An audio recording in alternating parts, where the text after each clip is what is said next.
नमस्कार। मैं ज्योतिष शास्त्री रमेश चौबे उपस्थित हूं आपके समक्ष ज्योतिष के एक ऐसे विषय को लेकर के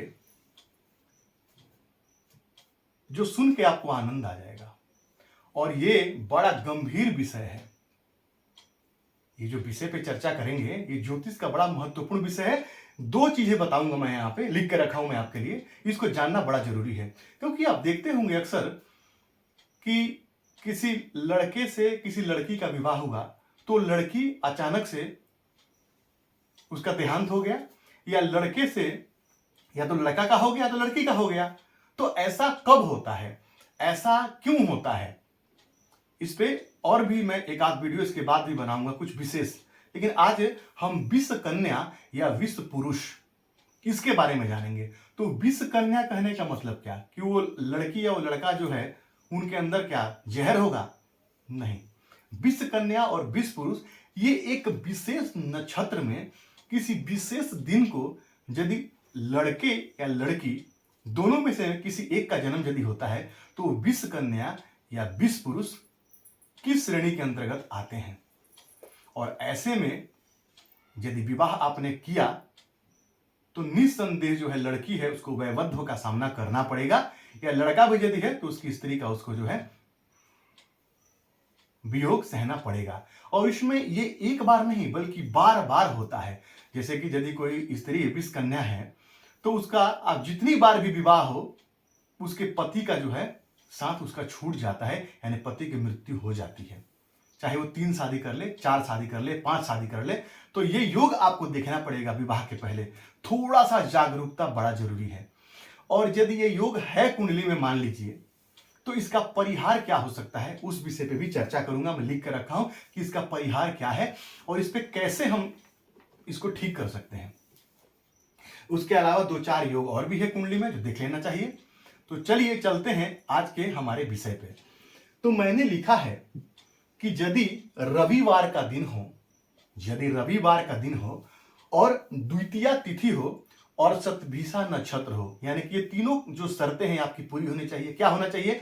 रविवार का दिन हो, द्वितीया तिथि हो और शतभिषा नक्षत्र हो, और उस दिन जो है भद्रा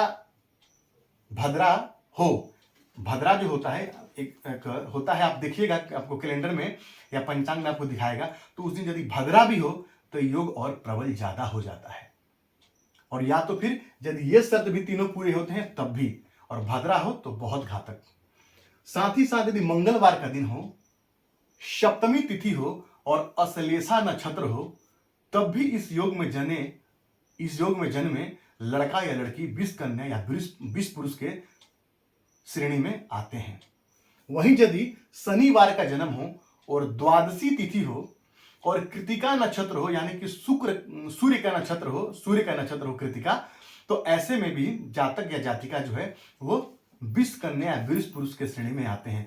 और बोलते हैं ना कि करेला और नीम चढ़ा, तो उस पर यदि उस दिन भद्रा भी लग रहा हो तब तो ये ज्यादा घातक हो जाता है, ये ज्यादा परेशानी हो जाता है। और इसमें कई बार जो है 2-3 विवाह करने के बाद भी जातकों को संपूर्ण रूप से दाम्पत्य सुख नहीं मिलता है, उसमें जातकों को दाम्पत्य सुखों में कमी रहती है।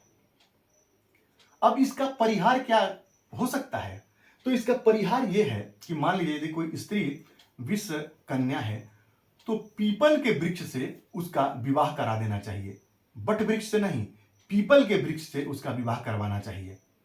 और उस स्त्री को बट सावित्री व्रत का पालन करना चाहिए, यानी कि पीपल के पेड़ से विवाह से पहले विवाह हो जाए और बट सावित्री का पालन करे।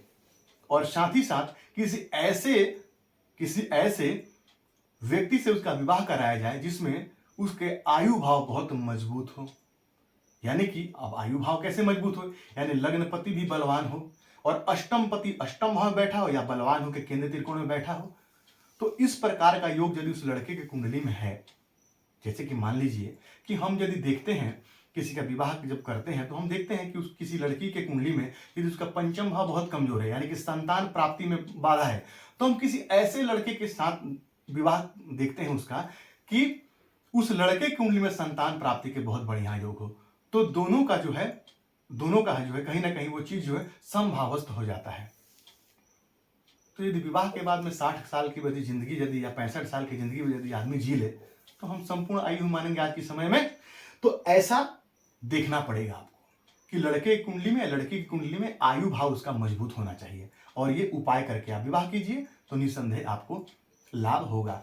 अब आइए, क्योंकि देखिए ऐसा है ना कि प्रभु और जो है ना विधाता जो है ऐसे जोड़ी बना देते हैं। कहते हैं कि जोड़ियां ऊपर बन के आती है। तो यदि कोई व्यक्ति अल्पायु है तो उसका विवाह ठीक ऐसी लड़की के साथ हो जाएगा जिसे कुंडली में पहले से योग बन के रखा हुआ है, बना बनाया योग है, और वो अल्पायु है और उससे उसकी विवाह हो जाएगी, उसकी मृत्यु हो जाएगी। अब इसमें सिर्फ एक को दोषी ठहराना, माने लोग कहते हैं ना कि ये बहू के कदम हमारे घर में शुभ नहीं आए, ये आई तो हमारे बेटे को ऐसा कहते हैं खा गई, यानी कि उसका मृत्यु हो गया। इसके विषय पे एक बृहद चर्चा करूंगा कि कुंडली में ऐसा कौन से योग होते हैं जो ये दिखाते हैं। अभी आप इतना ही याद समझिए इस विषय को, विष कन्या या विष पुरुष योग को जानिए।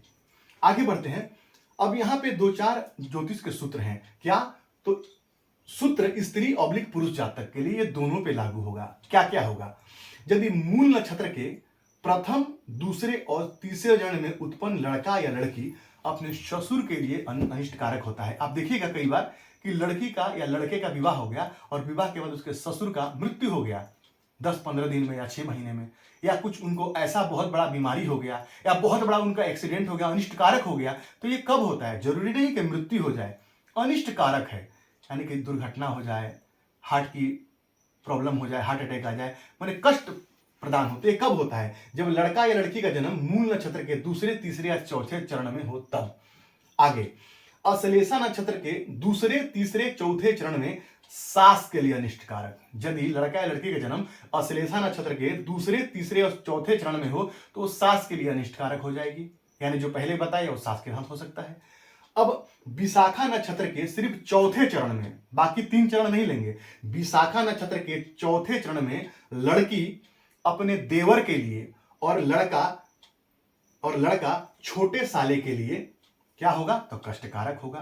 तो देवर मतलब यानी कि लड़के का छोटा भाई, लड़के के छोटे भाई के लिए लड़की अनिष्टकारक होगी, और लड़का होगा तो अपने छोटे साले के लिए अनिष्टकारक होगा। उसको कोई परेशानी हो जाएगी या कुछ उसके साथ अनिष्टता हो जाएगी, कुछ ऐसा हो जाएगा, मिस हैप्पीनेस, जिसको हम कभी सोचे भी नहीं थे। ज्येष्ठा नक्षत्र के चौथे चरण में लड़की अपने जेठ के लिए, यदि ज्येष्ठा नक्षत्र में यदि लड़की का जन्म है और विवाह के बाद में वो अपने जेठ के लिए, अपने पति के बड़े भाई के लिए अनिष्टकारक, और लड़का पत्नी के भाई के लिए अनिष्टकारक होता है। और यदि लड़का का यदि जन्म है ज्येष्ठा नक्षत्र में तो लड़की के बड़े भाई के लिए अनिष्टकारक, यानी उसके विवाह के बाद में कुछ ना कुछ अनिष्ट होगा। और ये जो मैं आपको बता रहा हूं इस ज्योतिष के किताब में लिखा हुआ सूत्र है, बिल्कुल 100% वहां पे इस सूत्र को बताया गया है। तो आप भी देखिए कि ऐसा क्या आपके साथ घटना या किसी के साथ जो ऐसा वीडियो देख रहा है मेरा, उसके साथ कोई ऐसा घटना अप्रिय हुआ है क्या? क्योंकि मैंने बहुत देखा है, मैंने बल्कि अपने रिश्तेदारी में भी देखा है, अपने दूर के रिश्तेदारी में मैंने ये चीज देखा है कि लड़की का शादी हुआ और लड़की के शादी हुए उसके बाद में 3 महीना भी लगभग 2 महीना बाद लड़की की माता का स्वर्गवास हो गया। तो ऐसा क्यों हुआ? तो इसका मतलब क्या हुआ? तो अश्लेषा नक्षत्र के दूसरे, तीसरे, चौथे चरण में सास के लिए अनिष्टकारक, तो लड़का का जन्म ऐसा होगा। तो मैंने इस पे बहुत ज्यादा उनसे मांग के इस विषय पे चर्चा नहीं किया था, लेकिन ऐसा होता है, ऐसा आप भी जानते हैं कि शादी करके लड़की आई या शादी करके लड़का बहू को लेके घर आया और कुछ अनिष्ट हो गया, लड़की के यहाँ, लड़का के यहाँ, कुछ किसी में भी। तो योग आप जरूर देखिए कुंडली में, आप इसको लिख के रख लीजिए, सारे जीवन पर्यंत आपके काम आएगा। यदि आप अपने पुत्री का या अपने पुत्र का यदि विवाह करते हैं या अपने भाई बहन की शादी भी यदि करते हैं तो आप इस योग को देख सकते हैं। यह योग बहुत महत्वपूर्ण है, इसको आप जरूर लिख के रखिए। और यदि ऐसा योग है तो किसी विद्वान ज्योतिषी से सलाह लीजिए और फिर जाके आगे बढ़िए। तो यकीन है आज का विषय आपको समझ में आया होगा, बहुत बढ़िया विषय है।